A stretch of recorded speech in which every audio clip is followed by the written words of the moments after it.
Here are the reasons why the Earth is not a globe and is not spinning. 1.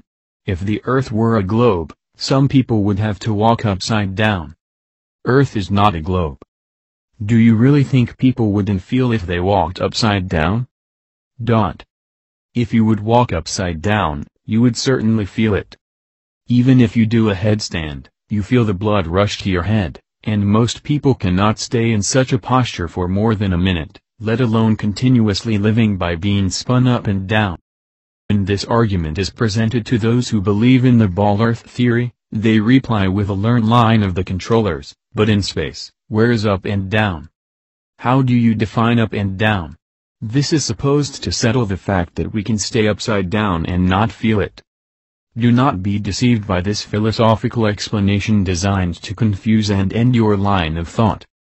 If you stand on some surface, there is up and down. And if you stood upside down, you would definitely feel it. This leads us to another false claim, that what keeps you from falling off the ball Earth is gravity. Quoting those who advocate the globe model.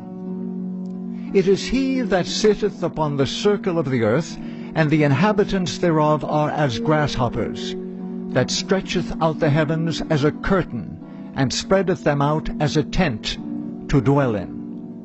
Isaiah 40:22. The word circle is Strong's H2329, hug. It means circle, circuit, or compass. Under divine inspiration, Isaiah was deliberate in his word choice, not lacking a Hebrew word to describe ball, as in the following: He will surely violently turn and toss thee like a ball into a large country. Isaiah 22:18. Isaiah chose to use Strong's H1754, dur, not 2329, hug, altogether different terms. Yahuwah sits upon the vault of... There is no such thing as gravity. It was never proved. It was invented by a Lucifer-worshipping Freemason Isaac Newton, and nobody could ever explain how it works. It was invented to justify the reason why people do not fall off the globular Earth. It's definitely a flawed concept, because it states that gravity somehow manages to keep the oceans curved by its attraction force. But fails to explain why light objects can totally disregard this law and easily lift off from the Earth, like butterflies do. Heavy celestial body of Moon is supposedly kept in its orbit by the Earth's gravity, yet butterflies feel no pull towards the Earth and can easily lift off from the ground. There is no gravity, there is only a simple law of density, which states that the objects that are denser than air fall to the ground, and those that are less dense, like gases, rise up. Also, probably celestial objects are kept in their orbit by the law of electromagnetism. Which leads us to another false theory which is presented when people, doubting the validity of the spherical Earth, ask this question. The Earth is round, and it's spinning, how come we don't feel the spin? This is explained by the all-knowing astronomers that it's because the Earth's spin of around 1,000 miles per hour influences the atmosphere, the air that we breathe, to spin together with it. But the fact is that 3. The Earth doesn't spin. If it would really spin, together with the air around it, it would only spin in one direction. And indeed it's told that the Earth rotates from the west towards the east. Although there are more spins introduced to further confuse, together with the introduction of astronomical numbers to overwhelm the human brain, these need not concern us if the basic spin is proved to be wrong. And it's proved to be wrong every hour of our lives, yet most people never see that. The Earth were to spin close to 1,000 miles per hour in one direction together with its atmosphere. It would be impossible to walk in the opposite to its rotation direction. If we would attempt to do that, we would be instantly crushed by such a brutal force. If the Earth would really rotate at 1,000 miles per hour together with its atmosphere, we wouldn't observe stationary clouds, or clouds moving in a westward direction in a leisurely way. The Earth is supposed to be spinning at 1,000 miles per hour, yet the clouds can stay totally still, or change their direction of moving. If the earth would spin that fast, or spin at all, we would not experience the wind that blows in any direction it wishes, or blows not at all. People, please, think about this. How could we experience a strong wind and a weak wind, blowing in whatever direction it wishes, or not blowing at all? Science has no real explanation of such wind behavior because it cannot explain that which doesn't fit its false theory. Yahuwah sits upon the vault of the heavens above the earth, and the inhabitants of earth appear as grasshoppers from this vantage point. How great he is! Now just take a look at the ball Earth, or the supposed ball Earth, where the axis is 23.4 degrees off being vertical. It leads you to 66.6 degrees off horizontal. If you think this is just a coincidence, take a look at this. Earth is supposedly orbiting around the sun and moving at 66,600 miles an hour. According to Scripture, the earth is immovable.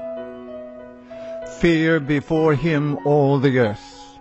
The world also shall be stable, that it be not moved. 1 Chronicles 16:30. Yahuwah reigneth. He is clothed with majesty. Yahuwah is clothed with strength, wherewith he hath girded himself. The world also is established, that it cannot. Airplanes also prove that the earth is a plane. Earth is not a globe. They fly west to east, east to west, and reach the opposite destinations of the same distances in the same or similar lengths of time.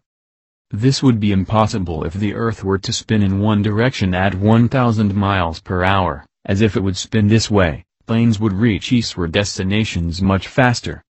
And since a typical cruising speed of a commercial aircraft is only 600 miles per hour, it would not be able to reach westward destinations, as it would not catch up with the faster than the aircraft spinning Earth. 4. Sun and Moon are not distant, but very close to the Earth. Some estimate both the Sun and Moon to be less than 4,000 miles away from the Earth, instead of the alleged 91 million miles, for the Sun. The most obvious proof of the Sun being close is the way its rays spread out, as seen in this picture. Sun isn't far from the Earth, but very close. It would be impossible to see the Sun the way we see it, with its rays spread out this way, if it were very large and far away from us. This kind of sight would be impossible to witness if the Sun were 91 million miles away. The rays of the Sun that's so far away, and with the alleged Sun's radius of almost 865,000 miles, would, reaching the tiny faraway globe of our Earth, appear completely vertical. The excuse of the astronomers with regards to this is that we see rays this way because it's an optical illusion. They explain this by the phrase linear perspective. This cannot be, since linear perspective only applies to horizontal, and not vertical, lines. You can easily see this by looking at a long corridor, where you witness horizontal lines running into each other in the distance, yet vertical lines of walls remaining unaffected by the illusion. 5. The Moon is self-luminous. If the Moon weren't self-luminous, we wouldn't be able to see the rest of its shape during its waning or waxing phases. The Moon is not a dead satellite, and it doesn't borrow its light from the Sun. It's self-luminous, like it was told in Genesis of the Old Testament. It seems to be semi-transparent, which would perfectly explain its seeming indentations, and it looks like it has different phases in itself. The fact that it's self-luminous is the reason why during its waxing and waning periods we are still able to see the full outline of its shape, like it's seen in the image above. If it would really borrow its light from the Sun, we could never witness such a thing. So, if the Sun were to give its light to cause waxing and waning, the illuminated Moon parts could never be as clearly defined as we see them to be. What's more, in order to be able to reflect Sun's rays, the Moon would have to have a reflective surface, like that of some kind of metal, but it doesn't. And even if it did, it would never be able to reflect as brightly and in such a defined way as it seemingly does. I'm quite sure that everyone watching this video clip has witnessed the full outline of the Moon during its waxing or waning periods. But how many of us have questioned this? How can we, if we take everything the science tells us as gospel truth. We trust the ever-changing its mind science theories, and we deny that which we plainly see every day. The world also established that it cannot be moved. Psalm 93:1. Say among the heathen that Yahuwah reigneth. The world also shall be established, that it shall not be moved. Psalm 96:10a-b. Bless Yahuwah, O my soul. O Yahuwah, my Elohim, thou art very great.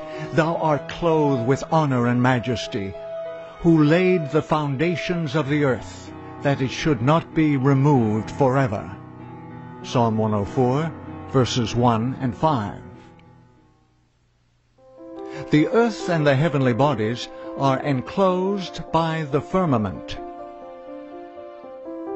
And Elohim said, Let there be a firmament in the midst of the waters, and let it divide the waters from the waters. And Elohim made the firmament, and divided the waters which were under the firmament from the waters which were above the firmament. And it was so. And Elohim called the firmament heaven. And the evening and the morning were the second day. Genesis 1, 6-8. So if the earth is not a globe, and it's not spinning, then what is it, and how does it look like? The earth is flat, and it probably looks more or less like this. The earth is flat, like God created it to be. Which is also proved by the UN logo. Again, hidden in plain sight. They are mocking us, and nobody cares, and nobody sees, because everyone is involved in the little details of their lives which are mere distractions from seeing the big picture, and believe in the mass propaganda not even knowing that they do. Their opinions are exactly in harmony with the plans of the elite, and they think them to be theirs, and arrived at independently. Shine your eyes. Highly suggestible minds of children readily absorb all they're told. Later such beliefs might remain totally unquestioned since they've been taken as absolute truth. Since our birth, we are told not to trust our senses, not to believe in what we see, but to trust the authority. When children, who are yet incapable of properly reasoning, are told that teachers know everything, they believe this to be true. So they don't question the misinformation they're fed with, like that the earth is a globe and that it spins, and these false beliefs become the basis from which they judge everything they see in the world usually for the rest of their lives.